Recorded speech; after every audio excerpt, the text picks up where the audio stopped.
Es una alegría enorme también para mí poder hablar en castellano sobre estas cosas tan trascendentes para la humanidad moderna.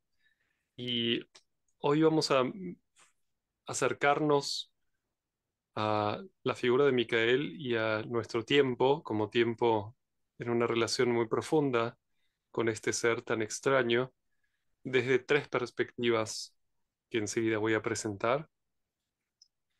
Pero antes que nada, quería acercarme a esta experiencia básica que podemos tener de cómo se presenta Micael en nuestra experiencia. ¿Cómo nos damos cuenta que estamos en presencia de Micael? Esta, en general, es una pregunta importante para la actualidad cuando estamos abriéndonos otra vez a buscar experiencias espirituales. Eh, ¿Cómo nos orientamos en este campo de experiencias para el cual estamos recién abriendo los ojos? Habiendo tenido ya quizás épocas en las que la experiencia espiritual era más espontánea, estoy hablando de largos tiempos evolutivos de la humanidad, y que después de haber pasado por una especie de ceguera espiritual para conquistar la experiencia terrenal, estamos ahora volviendo a buscar de qué se trata, ya ahora despiertos. Y entonces es una cuestión muy central en nuestra vida de qué manera podemos lograr orientación en esta búsqueda y en este ámbito que nos resulta todavía muy nuevo. Los nombres de los seres espirituales que hemos heredado de sabidurías antiguas nos pueden ayudar un poquito a tantear cuál es la cualidad de la vivencia cuando uno de estos seres se presenta. En particular, los arcángeles, su nombre jerárquico, este nombre arcángel, que proviene del griego, significa algo así como ángel grande o ángel primario. También conservan esta cualidad de nombre jerárquico del ángel, y la palabra ángel viene del- de la palabra griega angelos, que significa mensajero. Estos seres que abarcan las jerarquías de los ángeles ahora en general, eh, nos invita a orientar nuestra atención justamente a esta cualidad del que nos inspira con un mensaje. No son seres que vamos a experimentar, por ejemplo, como la experiencia sensorial exterior, sino que vamos a poder encontrarnos con todas estas jerarquías de los ángeles, o sea, ángeles, arcángeles y arcai, a través de un vínculo más, digamos, inspirador. Podemos percibir el diálogo con este tipo de seres a través de lo que antes se llamaban las musas, por ejemplo. Como personas se abrían a una cierta orientación en el ámbito de su pensar. Y ya estamos en el medio del tema. Vamos a percibir en particular a Micael como su nombre lo indica, como un ser en cuya presencia vivenciamos la inspiración de una pregunta. Su nombre es una pregunta, es el único arcángel cuyo nombre en hebreo es una pregunta. Y de ahí el título de la charla de hoy. Y esta pregunta no es cualquier pregunta, sino que es una de las preguntas que la humanidad fue recibiendo de parte de todas estas jerarquías mensajeras para orientarnos de alguna manera en nuestra búsqueda. La primera pregunta que la humanidad recibió ahora tomando la descripción, digamos, mitológica hebrea, es la primera pregunta que aparece en la Biblia. Quizás me escucharon ya hablar de esto aquí y allá porque es un tema preferido. La primera pregunta que aparece en la Biblia es una pregunta de Dios al hombre, justamente. Podemos describir esa experiencia como la presencia de Micael ante el ser humano, Micael como rostro, como semblante del Dios del Génesis, que desde la perspectiva hebrea era considerado el Padre, pero como una idea integrada de lo que hoy llamamos la Trinidad, no el Padre de la Trinidad, sino el Padre en el sentido del progenitor de la humanidad. Tendríamos que pensar desde la perspectiva hebrea la Trinidad entera detrás de esa idea del Padre antigua judía. Y Micael como una especie de interlocutor de lenguaje de ese ser para con la humanidad. Por eso se lo describe incluso hoy en día como el rostro de Dios. Es decir, la manera en que se presenta ese ser ante la conciencia humana como capaz de entablar un diálogo. Y su presencia plantea preguntas. Es un Dios preguntón, Micael, digamos. Y la primera pregunta que se le planteó a la humanidad fue, ¿dónde estás? Que es la primera pregunta que aparece en la Biblia. La primera pregunta no es una pregunta que intenta recibir una cierta información. La respuesta a la pregunta ¿dónde estás? Esperada, digamos, por Dios, no es las coordenadas en algún mapa. ¿Qué podría haber respondido el ser humano, Adán, en aquel momento? ¿Dónde estás? Bueno, acá 10 grados y medio norte. No era esa la pregunta, sino que Dios ya sabía dónde estaba Adán, sino que es una pregunta para Adán, que impulsa una búsqueda, ¿dónde estoy? Y si nos preguntaran hoy, si se presentara hoy la deidad, Micael o quien sea, y nos preguntara, ¿dónde estás? ¿Qué responderíamos? Y esta es una pregunta que ubica al ser humano en relación consigo mismo y con el entorno. Nos orienta la atención a la manera de estar, ya no de ser. No es la pregunta quién soy, es la pregunta dónde estoy. E impulsa un, una búsqueda dentro de la encarnación, o sea, el ser humano en un entorno de experiencias de lo que podríamos llamar lugar, el espacio y el tiempo. Y de alguna manera esta pregunta orientó el camino de la humanidad como humanidad terrenal, como decíamos, hasta hoy, y sigue siendo. Sigue siendo preguntado esto una y otra vez porque nos volvemos una y otra vez a orientar en cada encarnación. Y recién cuando podemos responder a esta pregunta se inicia una nueva etapa. La primera persona, bíblicamente hablando, que pudo responder esta pregunta fue Abraham. Pasó muchísimo tiempo hasta que la humanidad pudo hacerlo. Y la respuesta cabal a esta pregunta fue, heme aquí.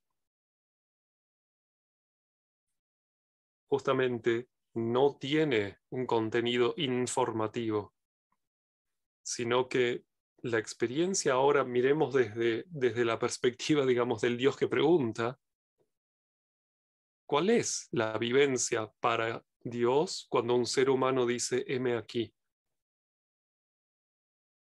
empieza la posibilidad de un nuevo tipo de relación. Empieza la posibilidad de un trabajo conjunto. Y en particular a Abraham, también como arquetipo de este proceso, le toca aprender a ofrendar. Su vida se transforma en un aprendizaje para la ofrenda. Y esto es lo que nos lleva directamente a nuestra época. ¿Cómo vamos hasta acá? Ahora abro este nuevo capítulo. ¿Sí? Heme aquí. Y uno puede tratar de recordar en la propia biografía cuándo pudo experimentar heme aquí, con todo lo que me pasa, en cada situación. Sobre todo las dolorosas o las difíciles, uno quiere no estar allí, querría no estar allí. Y es un recorrido hasta poder decir, bueno, también en esto, heme aquí. Y ahí es donde la situación se torna material, materia prima para un acto nuevo. Antes de poder asumir heme aquí en cada situación, no me puedo tornar soberano de la situación. Podríamos decir, de hecho, que poder decir heme aquí como confesión, mostrarse en cada situación, es lo que nos hace soberanos. Todavía no se resuelve la situación, pero ahora es mía. Y eso hace entonces que podamos ser colaboradores, interlocutores de aquel que nos quiera ayudar a recorrer esas situaciones. Bueno, para quienes quieran mirar en el Génesis, en el libro del Génesis, el relato de la historia de Abraham, van a ver muchos de estos elementos. De qué manera va conquistando Abraham el diálogo con Dios desde que puede decir, heme aquí. ¿Qué va pasando después? ¿Cuál es el contenido de ese recorrido? Y esto va a madurar en generaciones posteriores en el encuentro de su nieto Jacob con este ser tan extraño en la noche con quien lucha, que podemos muy bien interpretar como Micael, como el encuentro de Jacob con Micael. ¿Y cómo nos damos cuenta? Entre otras cosas, además de porque luchan, porque ¿qué va a hacer Micael cuando se presenta? Ya sabemos, a coro todos, plantea una pregunta. La pregunta para Jacob no es ¿dónde estás?, sino que sigue avanzando el proceso. La pregunta es ¿cómo te llamas? ¿Cuál es tu nombre? Uy, qué pregunta. ¿Cuál es tu manera de estar en la encarnación? ¿Cuál es la palabra que te convoca? ¿Cuál es tu nombre? ¿Vieron qué extraño que es escuchar el propio nombre? Por ejemplo, estamos caminando por la calle y de repente uno escucha el propio nombre y uno siente algo muy raro. Es una palabra mágica. Bueno, esa es la pregunta que le plantea a Jacob.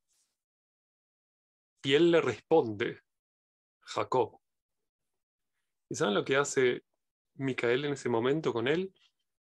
Le dice, bueno, a partir de ahora no va a ser más esa la palabra que te convoque. Imagínense la experiencia de Jacob, no tener nombre. Es como morir, es como no ser nadie. Por un instante, el abismo del no poder ser convocado, del no poder ser llamado.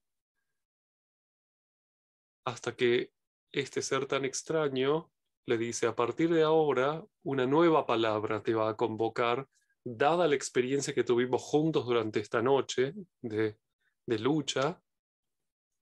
La palabra que a partir de ahora va a convocar lo más profundo de tu ser será Israel, que es el nuevo nombre para Jacob, y de ahí viene las 12 tribus de Israel, que son los hijos de Jacob.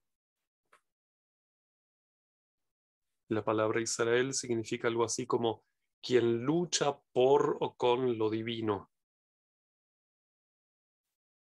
Y ahí vemos como Jacob tiene una especie de iniciación micaélica y a la vez una consagración a una tarea al servicio de Micael, que va a ser justamente la fundación de un nuevo pueblo con una tarea muy especial. Y uno puede seguir avanzando y preguntarse cuál es la pregunta de Micael hoy para cada uno de nosotros. Bueno, es como una especie de acumulación de todas estas preguntas. ¿Dónde estás? ¿Cuál es tu nombre? ¿Estás dispuesto a conquistar un nombre que tenga que ver con tu tarea, no solamente con, digamos, el hecho de estar encarnado? Podríamos decir tu nombre de la voluntad, el nombre de la tarea. Y el nombre mismo que se le atribuye a este ser, Micael, es una pregunta. En hebreo son 3 palabras. Mi, quién, Ka, como, él, Dios. ¿Quién como Dios? Y entonces hay que atreverse a responder a esa pregunta. No es necesario interpretarla como una especie de menosprecio al que la escucha. ¿Quién como Dios? No hay nadie como Dios. En realidad no sería una pregunta, sería una afirmación eh, planteada, escabulléndose un poquito en forma de pregunta. ¿Qué pasaría si tomamos en serio la pregunta como pregunta y hay que responderla? Y vamos a decir nadie. ¿Quién como Dios? ¿Qué pasaría si alguien se atreve a decir yo? ¿Es soberbio o es asumir que somos hijos de Dios?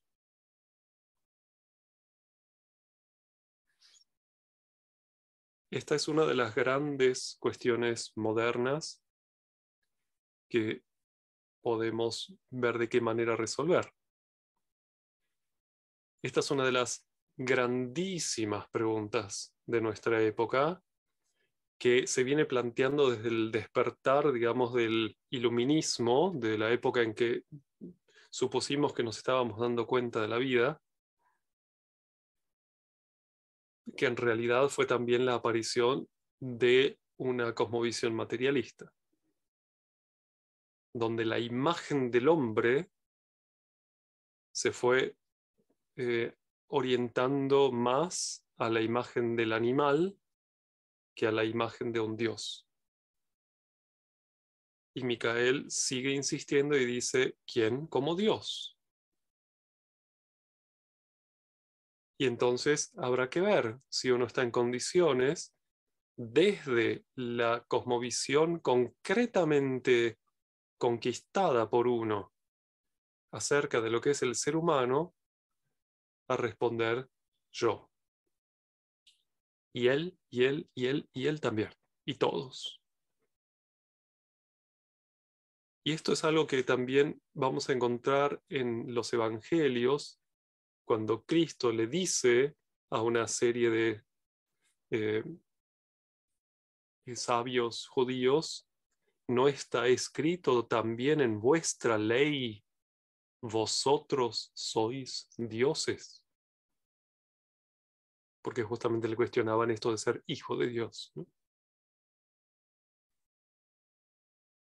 Cada uno de los que estamos hoy aquí, podríamos decir con honestidad como respuesta a esa pregunta, con valiente humildad, yo.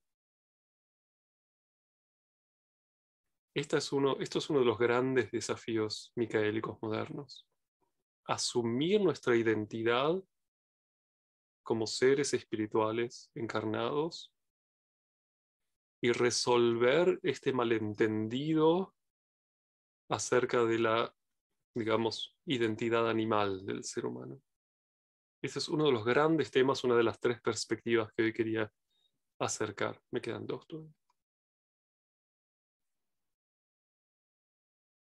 La lucha por la imagen del hombre,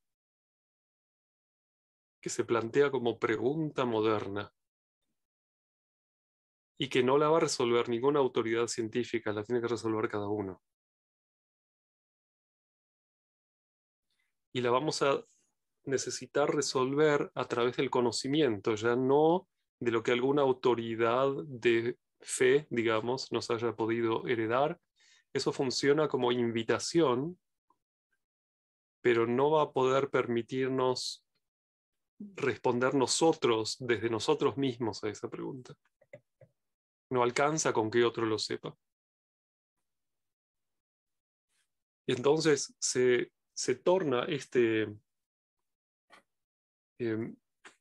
problema, digamos, esta pregunta, se torna la lucha, podríamos decir, con nuestros prejuicios materialistas. Detrás de este problema está nuestro prejuicio materialista, que vemos el mundo e interpretamos cosa. En nuestra cotidianeidad no nos es tan fácil ver el mundo y estar con la sensación de estoy rozando la apariencia de Dios, como quien acaricia el rostro de un otro ser humano o la piel de un otro ser humano. Puede ser un ejercicio interesante animarse a mirar el mundo con todos los sentidos que tengamos y por un momento sensibilizarnos a la posibilidad de que nuestras percepciones sean el roce con el cuerpo de un ser enorme. Así como cuando hacemos una caricia a alguien, no tenemos la sensación de estoy tocando la piel de alguien, sino tenemos la sensación de voy a encontrarme con alguien, a tocar su cuerpo. Ustedes habrán escuchado todo el tema de Gaia, ¿no? La Tierra como el cuerpo de un ser. Bueno, ¿qué hacemos con eso? Además, este ser en hebreo se llama Adamá, que es el mismo nombre que tiene el ser humano, Adam. En última instancia, la pregunta es a ver si podemos llegar concretamente a darnos cuenta que el mundo no es algo, sino que el mundo es alguien. Y ver de qué manera entablamos una relación concreta con ese alguien a través de nuestro contacto con su cuerpo. Estoy resumiendo la pregunta, se puede, por supuesto, diferenciar mucho más. ¿Con quién me estoy encontrando cuando tengo una experiencia, digamos, de lo mineral, de lo rígido? ¿Con quién me estoy encontrando cuando tengo una experiencia sensorial auditiva, etcétera? Y entonces se abre un mundo de posibilidades de investigación desde el coraje de decir yo ante la pregunta Micael. Otra manera de decirlo es, tenemos un desafío o uno de los desafíos micaélicos es reconquistar la ciencia como un camino de conocimiento genuino y no como un camino de conformación de teorías prejuiciosas. No solo con el objetivo de usar la tierra, sino como los filósofos pretendían, conocer por conocer y no para usar. Y esto hace que el pensar se libere de toda actitud utilitaria y entonces pueda abrirse a que lo que es. Me guste, no me guste, no juega ningún rol. Volver a conquistar la ciencia como un ámbito de búsqueda de verdades y no de opiniones. Este es uno de los grandes desafíos de Micael, que por ahí en el ámbito también de las descripciones antroposóficas lo van a encontrar como Micael nos invita a reconquistar la inteligencia espiritual. ¿Pero qué significa esto? Bueno, un poquito estuvimos hablando de esto, ¿sí? ¿Qué significa poder pensar integrando el espíritu a los fenómenos a ser pensados? Me doy cuenta que pensar ya es una experiencia espiritual. ¿A qué llamo espíritu? Y de alguna manera estamos todos luchando entonces con el prejuicio del no poder conocer, del ignorabimus que hemos heredado, de las pseudociencias que se han formado hasta la actualidad. O sea, en realidad no podemos saber cómo es la realidad porque tenemos una imagen de ella encerrada en nosotros mismos. Bueno, nada que ver. No podríamos hablar de realidad siquiera.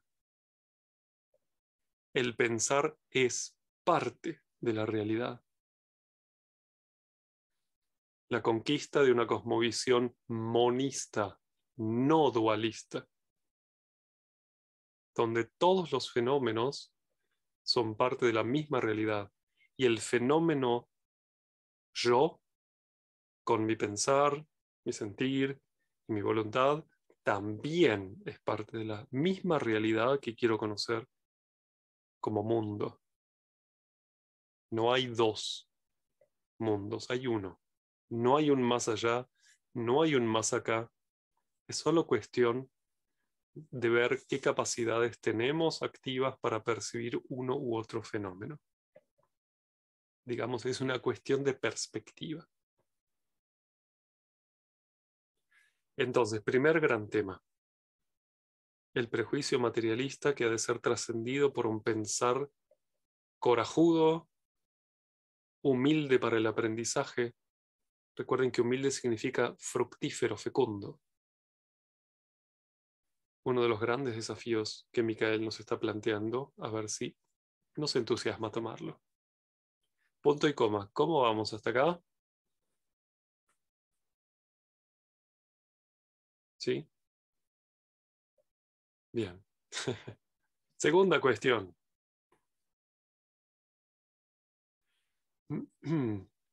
¿De qué manera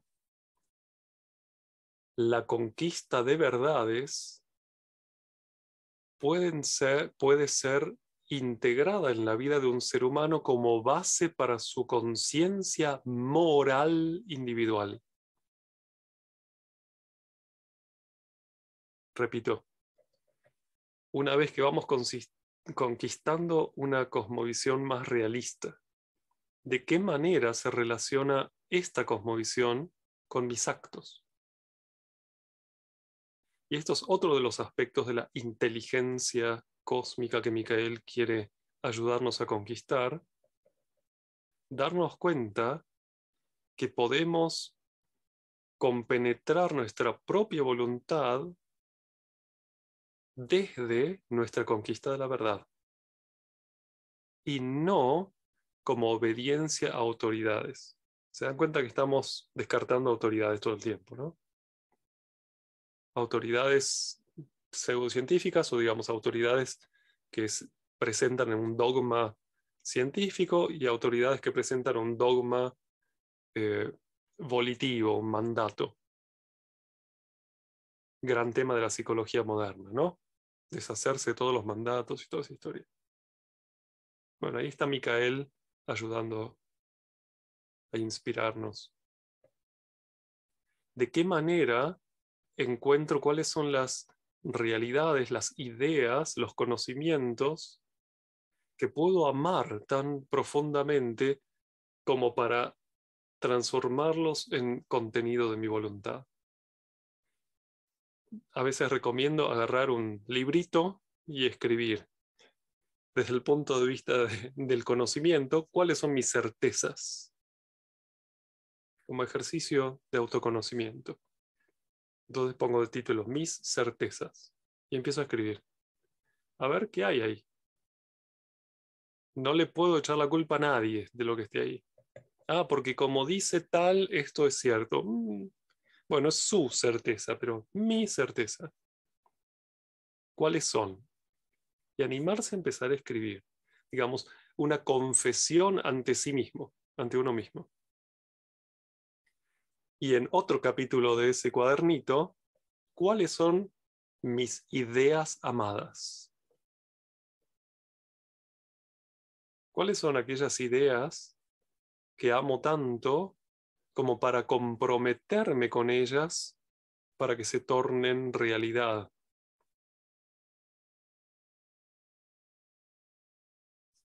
El, entre paréntesis, el subtítulo de ese capítulo es Mis ideales. Por eso se llaman ideales, porque son ideas amadas. Entonces, este es otro de los aspectos que tiene que ver con el tema de la lucha de Micael. ¿Vieron? ¿Por qué estoy dispuesto a luchar? Otra manera de decir, ¿de qué manera soy portador de iniciativa en mi voluntad para que para que una idea que yo amo pueda realizarse? Mi relación con mi propia voluntad. Porque vieron que la voluntad propia obra de todo, ¿no? Cuando tengo hambre, soy hambre y hay que ver si mis ideas amadas tienen mucho lugar ahí, o lo que sea. Ver de qué manera me voy relacionando con lo que me determina en cuanto a la voluntad. Capítulo 9 de la Filosofía de la Libertad para quienes quieran profundizar, ya que estamos. Este es un segundo campo que me gustaría llamar el campo de la inteligencia moral. Así como tenemos el campo del despertar a la verdad como uno de los desafíos modernos desde el individuo, después del heme aquí, el de la conquista de la verdad y la conquista de la propia voluntad. Yo conformo mi voluntad en tanto lo puedo hacer, pero empezar. Estamos al comienzo de esta larga era de la humanidad que está relacionada con la tercera perspectiva que hoy quiero acercar, y es una perspectiva que no es tan conocida. Recién se empieza a ganar, digamos, campo en la cultura que se interesa por estas cosas, y la vamos a encontrar en los textos, especialmente explícita en los textos litúrgicos de la comunidad de cristianos para la época de Micael. Ya que estamos, hago un poquito de propaganda, vayan a las comunidades de cristianos donde puedan a presenciar la liturgia de la época de Micael y escuchen con oídos bien, bien grandes lo que se dice ahí. Y una de las cosas que se dice ahí es que Micael tiene hoy en día una tarea central para la humanidad de la cual depende mucho el futuro de la humanidad. Y es el convocar a cada ser humano a conquistar una relación personal con el misterio del Gólgota.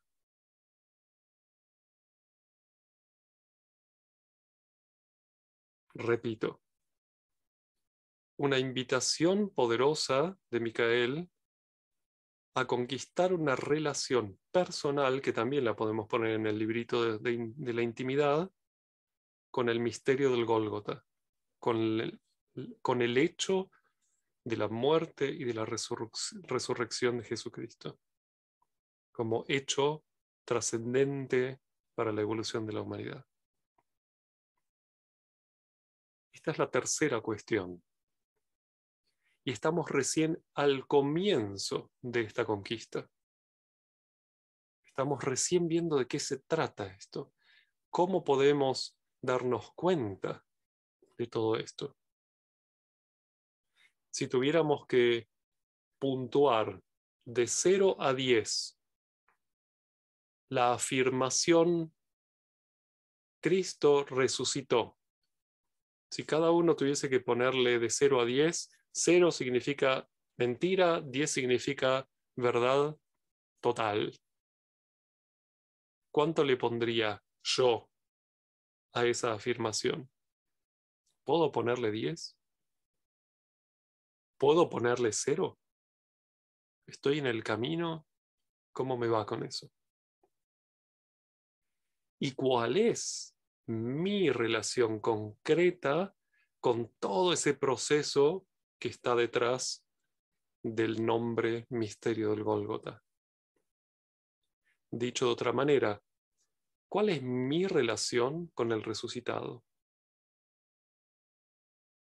¿Es, digamos, todavía de tipo histórica? Ah, bueno, hace 2000 años pasaron tales cosas y uno va viendo de qué se trataba. Tengo una experiencia actual de algún tipo de vínculo, de diálogo con este ser tan extraño y tan maravilloso. El gran desconocido, el resucitado. De hecho, en el Evangelio se describe cómo Él se presenta a cada persona de forma diferente. Por eso la estampita que haya pintado otro no vale para mí. Tendré que ver de qué manera me relaciono yo con Él. Concretamente. Si tengo que hablarme al espejo de esto y no me escucha nadie. En total y profunda honestidad, ¿cómo es mi relación personal con el misterio del Gólgota? Este es el más gigantesco de todas estas cuestiones y hacen realmente al núcleo evolutivo de cada uno de nosotros, del cual va a depender gran parte de nuestro recorrido. Entonces, resumiendo, ¿cómo me va desde el punto de vista cosmovisional en relación a la trascendencia del materialismo, la imagen del hombre? ¿Cómo me va en relación con la verdad y de qué manera la verdad se transforma en la base para mi moralidad individual, no heredada ni obediente a ninguna autoridad? Y tercero, ¿cuál es mi relación personal con el misterio del Gólgota? Y todo esto como una especie de árbol que se ramifica desde la pregunta ¿quién como Dios? Que también podemos escuchar traduciéndola diciendo ¿quién realiza personalmente también su misterio del Gólgota? ¿De qué manera la dinámica, el proceso misterio del Gólgota ocurre en mi historia personal, paso a paso, pedacito a pedacito? El misterio del Gólgota no es la foto de la cruz, ¿cierto? Es un enorme proceso que tiene en la cruz la cúspide, digamos, que nos orienta para poder descubrir ese proceso desde el pasado hasta la cruz y desde la cruz hacia el futuro. La cruz, digamos, se pone a la vista, invitándonos desde ese lugar a conquistar el proceso misterio del Gólgota, que de alguna manera es la historia de cada uno de nosotros, paso a paso. Y entonces, bueno, la pregunta la podemos traducir también diciendo cómo resuenan los hechos acerca de la muerte y la resurrección de Cristo, de cómo se fue armando este suceso y cómo devino las consecuencias de este suceso, cómo resuena esto con mi historia personal. Y vamos a poder seguramente ubicar la resonancia de esos arquetipos que se realizaron históricamente con, digamos así, las leyes de la propia historia. Como decía el apóstol Pablo, yo muero y resucito todos los días, decía él, en diferentes pequeñas experiencias. Y ahí tenemos de alguna manera el núcleo de nuestra evolución. Rudolf Steiner lo llama, no en vano, al suceso del misterio del Gólgota, el hecho más trascendente de la historia evolutiva de la humanidad.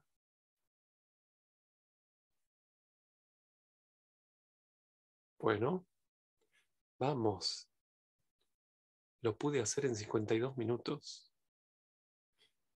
¿Cómo vamos?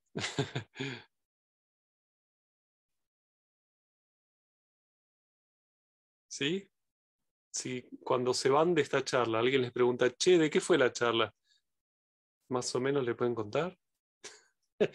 Vieron que si uno dice, uy, estuvo re linda, no sé de lo que habló, pero fue todo re macanudo. Estaría bueno que quede algo más. Entonces, si les parece, ya podemos abrir a comentarios, quizás pedidos de aclaración, preguntas, resonancias. ¿Te parece, Victoria, si vas administrando las intervenciones? Sí, Mariano, muchísimas Gracias. gracias por la linda exposición. ¿Quieres que las personas abran el micrófono y te hagan la pregunta o que la escriban por el chat? Ok, entonces el que quiera hacer la pregunta pueden abrir el micrófono y si hay más de una persona pueden alzar la manito digital o en persona. Ya, pueden abrir el micrófono si alguien quiere alzar la mano. Hola Mariano, buenas tardes. Buenas tardes a todos. Respecto a este tercer punto que nos pones delante en cuanto a nuestra relación con el misterio del Gólgota y buscar en nuestra biografía esta vinculación. Y un poquito antes hablaste de cuando uno se va corriendo de los mandatos. Si uno lo pone en lo familiar, podríamos hablar de los mandatos familiares, por ejemplo, como lo muy simple.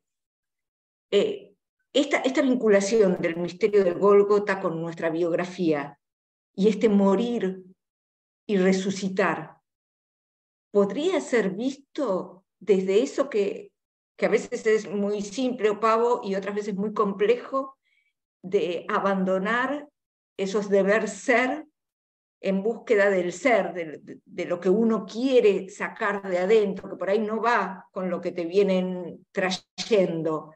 Esa pequeña muerte que implica, o para tu vínculo con la familia, o para tu vínculo social, y ese nuevo nacer, donde vos empezás como en pañales, ¿no? Porque todo lo que habías conquistado voluntariamente lo dejás de lado en busca, hoy vos pusiste palabras que me parecieron poderosas y reales, en busca de su propia verdad, de lo que uno descubrió como su verdad.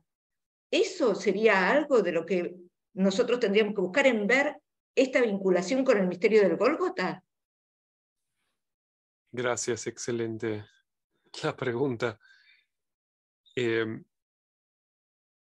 Decir que sí es un poco corto como respuesta. Eh, Podríamos intentar traducir qué es esto de morir. Justamente puede ser la próxima charla de Pascua, tratar de abrir esta cuestión. ¿Qué estamos diciendo cuando decimos morir? La muerte es el arquetipo de todo proceso de desintegración. Cuando un ser estaba integrado, un organismo está integrado, trabaja organizadamente, vive, y cuando pierde esa capacidad de integración, muere. Digamos, morir consiste en que lo, el, la amalgama que mantenía en armonía y organizado a este organismo se pierde. El principio rector que está por encima y por detrás lo abandona y las partes se desmembran.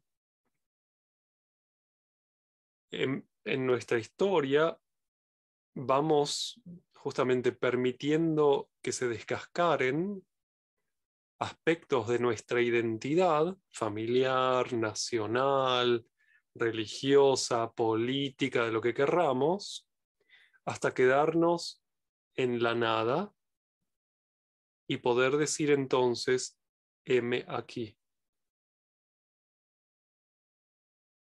como respondió Abraham. Y a partir de ese momento volver, digamos, al mundo, a la conquista de una identidad que ya no es heredada, sino que es conformada por uno mismo, y uno va a ir eligiendo con qué ideas se quiere vincular para hacerlas contenido de su voluntad, etc. Y entonces va a pasar algo que describió también Rudolf Steiner de una manera muy maravillosa. Él decía, para Kant, el principio moral es yo quiero lo que debo. El mandato va primero, la voluntad individual después. Y Steiner decía, es exactamente al revés. Yo debo lo que quiero. Pero entre medio ocurrió una muerte. Y puede ser que yo esté de acuerdo con los principios morales, digamos, de mis antepasados, pero no porque me los dieron mis antepasados, sino porque los descubrí yo por mí mismo también. Y le agradezco a mis antepasados que me presentaron esa idea. No necesitamos, digamos, pelearnos con los que fueron autoridades mandatarias, pero podemos liberarlos de esa tarea. Y entonces esa manera de estar organizados autoridades conmigo muere. Entonces podemos darnos cuenta que los procesos de muerte ya no nos destruyen, sino que nos ayudan si es que son guiados por el yo propio. Y la resurrección no significa que ya no hay muerte. Significa que la muerte se pone al servicio de un principio superior, que ya no va a destruir al ser, sino que va a ser como, se va a ritmificar como la exhalación para con la inhalación.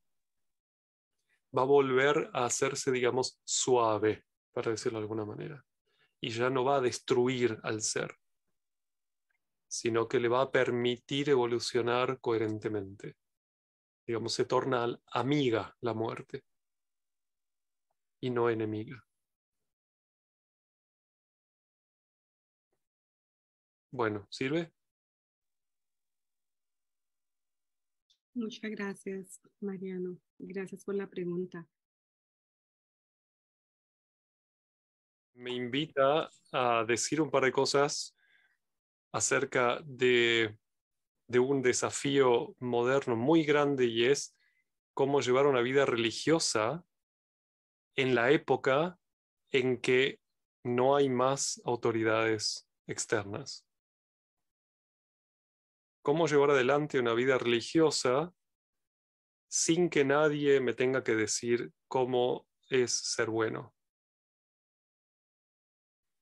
Y en los arquetipos, digamos así, de la vida religiosa que se presentan en los sacramentos y también en la arquitectura y el arte para la liturgia, los cuadros, etc., vamos a encontrar diferentes expresiones de vivencias, de arquetipos que han tenido algunas personas y que en el intento de esencializar esa expresión se tornan también, digamos, una ayuda para otros. Tenemos en la antigüedad los íconos, tenemos hoy en día el arte pictórico cristiano, que va mucho más allá de una experiencia subjetiva y que intenta poner a disposición de otros los aspectos, digamos así, generales de esa experiencia. De tal manera que otros también pueden sentirse inspirados por esa imagen. Y uno de los desafíos más grandes para con la fundación de la comunidad de cristianos fue de qué manera presentar a la humanidad moderna las verdades conquistadas a lo largo de los 2000 años por los investigadores cristianos que están presentadas en los credos de las diferentes comunidades religiosas. Y una clave para esto fue el darnos cuenta que la comunidad de cristianos no podía tener un credo. Los fundadores se dieron cuenta que ya no hay lugar para un credo comunitario porque ya no hay ningún contenido que pueda serle impuesto al individuo como contenido de fe. Entonces, lo que hoy se llama credo en la comunidad de cristianos es la metamorfosis de lo que fueron los credos, de tal forma que cuando una persona se relaciona con estas afirmaciones provenientes de la investigación de 2000 años de esfuerzo cristiano, no se sienta obligado a tomarlas como propias, sino que las pueda tener a disposición como orientadoras de la propia experiencia e investigación.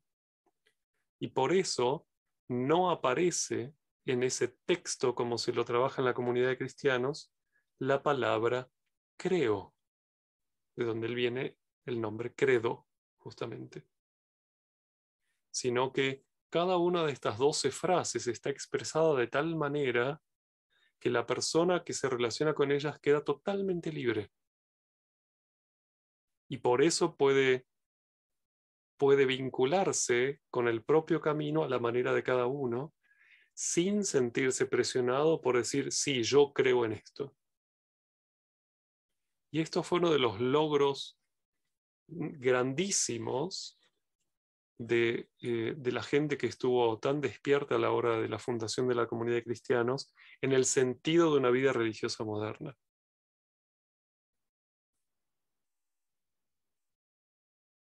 Gracias, ¿Qué otras Julián. preguntas Sí. tenemos, Victoria? Osvaldo, si puedes hacer tu pregunta y cortita, sería bueno para ver si alcanzamos. Elsa también tiene la mano alzada. Gracias. Bien. Hola Mariano, ¿cómo estás? Muchas gracias por la charla y por poder participar. Mi pregunta sintéticamente va referida a ese proceso, a ese misterio del Gólgota, específicamente al proceso donde Jesús padece dolores, por decirlo así. Mi pregunta realmente va a decir si en nuestra vida particular, cuando tratamos de vivir esos procesos, el dolor de cambio o de muerte de cada una de las circunstancias, y si ese proceso implica sí o sí dolor, y si ese dolor es signo de que se está transitando ese proceso, digamos, que uno está caminando. digamos, que si Cristo no hubiera estado haciendo ese proceso, quizás no lo hubiera sufrido. Entonces, digo, ¿cómo acompaña el dolor todo este proceso y si es necesario sí o sí? Y bien, cómo uno ver o sacrificar ese dolor en el sentido de que saber que es un dolor necesario y que tiene un objetivo. No sé si soy claro. Sí, Gracias. gracias. Muchas gracias. Uno de los grandes misterios de la pasión. Justamente, ¿de qué se trata esta experiencia tan intensa que llamamos dolor? El dolor es una experiencia sensorial muy intensa. Cuando cualquier experiencia sensorial se torna muy intensa, duele. Cuando nuestro ser se hiere, se lastima, por ejemplo, nuestro cuerpo, hay algo que pierde la armonía y duele. El dolor es un indicador de que algo está roto en la organización del organismo. Está está desintegrado, justamente está en un proceso de muerte de alguna manera, pero de muerte, ahora voy a usar términos biológicos, necrótica, o sea, una muerte que destruye el órgano, no una muerte apoptótica, que es una muerte que limpia el órgano. Cuando se dan procesos de ruptura de la organización, esto nos llama la atención, el dolor se presenta a nuestra conciencia como una llamada de atención.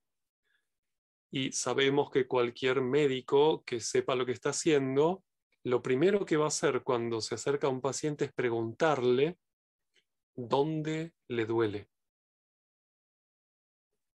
Porque allí está el indicador de aquello que necesita ser abordado como proceso de salud, justamente de sanación.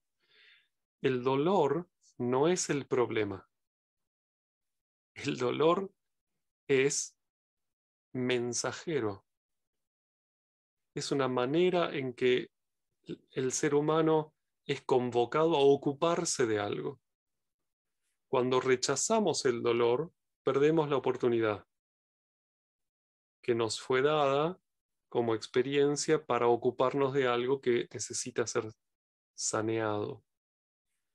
El proceso de apropiarse de lo que me duele se llama sufrir. Y nos podemos dar cuenta qué mala prensa tiene este tema del sufrimiento hoy en día, ¿no? ¿Qué pasa si un ser humano no quiere sufrir? Bueno, rechaza todas las oportunidades de transformarse y de alguna manera desea quedarse como ya es, que es una muerte más profunda,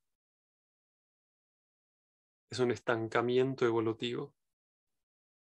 El sufrimiento, el dolor y luego el sufrimiento es una actividad mediante la cual tomamos la materia prima que el destino nos da para dar el próximo paso de transformación evolutiva. Por eso no es necesario esperar, digamos, que no haya dolor. El dolor es una experiencia inmanente al hecho de que algo no está en orden. ¿Sirve esta llavecita en relación al dolor? Es con dolor, no es sin dolor. Y no es un castigo. Es un Gracias, idioma. Mariano. Es parte del lenguaje del destino el dolor. Necesitamos aprender ese lenguaje.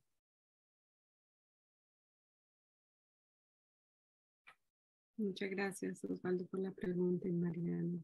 por la respuesta. Elsa, puedes hacer tu pregunta. Nos quedan 5 minuticos entonces. Sí. Gracias. Pues esta pregunta también tiene que ver con lo anterior, porque tú hablaste de que podemos mirar la muerte como algo amigo, algo que no es tan malo, tan doloroso. Y cuando hablaste sobre eso, pensé yo trabajo con algunas personas, pensé en los adolescentes que miran la muerte como la solución a lo que tienen, y entonces me preocupó un poco ese concepto, que creo que ahora con lo que dijiste puede describirse un poco. Gracias. Lo voy a aclarar un poquito más para evitar malos entendidos.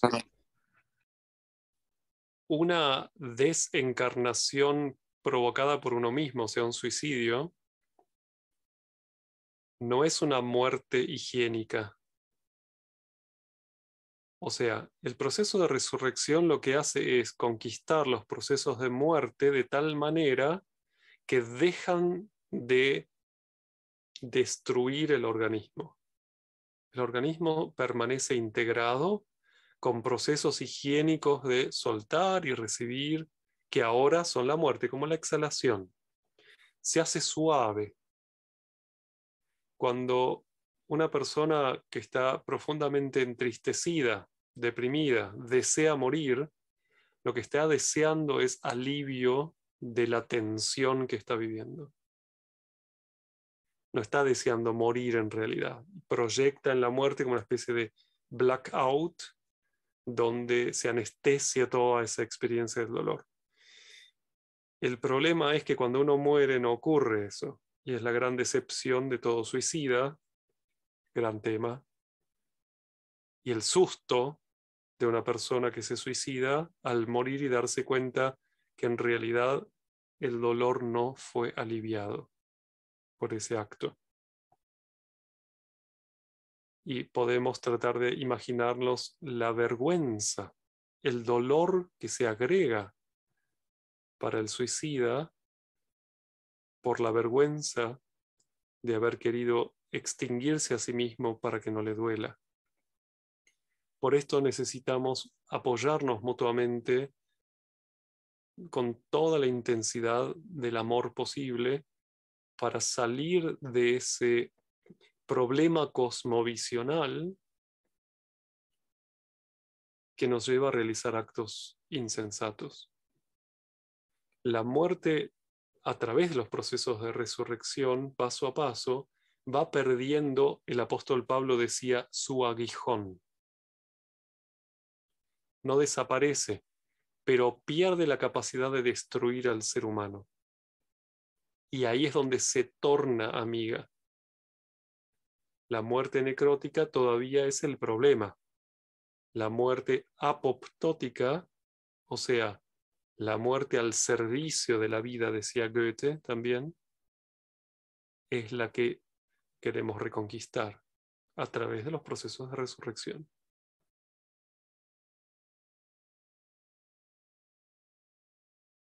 Muchas gracias, Mariano. Ya queda un minuto. No sé si quieres tomar la pregunta o te cerramos ahí. Última pregunta. Sí, gracias. Carmen, puedes hacer tu pregunta. Sí. Bueno, a ver si puedo decir lo que quiero decir. Es difícil. Bueno, sí. Ante la pregunta ¿quién como Dios? Y ante la propuesta de tener el coraje de decir yo, se me plantea como que es necesario un proceso para que no sea un yo de orgullo, querer coger algo que no me pertenece. Entonces quizá tendría que haber llegado a un punto donde tenga que ver con esto de la frase de San Pablo, ¿no? No yo, sino Cristo en mí. Si he reconocido esto y he podido tener una identidad, entonces sí puedo tener ese coraje. Si no, queda un espacio muy, muy grande que no es posible. No sé si me explico. Sí, Carmen, gracias. Sí, Excelente. Lo voy a decir un poco bruto. Si decimos yo ante la pregunta de Micael y estamos diciendo yo desde, digamos, la soberbia y desde la vanidad, la figura de Micael se desvanece y aparece la de Lucifer, que no nos plantea más preguntas, sino que nos dice, muy bien, ya estás, listo. Micael no hace eso, Micael plantea más preguntas, como las que estuvimos trabajando hoy, que se abren cuando uno se anima a decir yo desde la más profunda humildad de aquel que quiere aprender qué es esto de ser un ser humano. Gracias. Excelente gracias. aclaración. Gracias. Muchísimas gracias, Mariano. Muchísimas gracias a todos por estar aquí también. Gracias a todos y sigamos encontrándonos, que me encanta hablar en castellano estas cosas.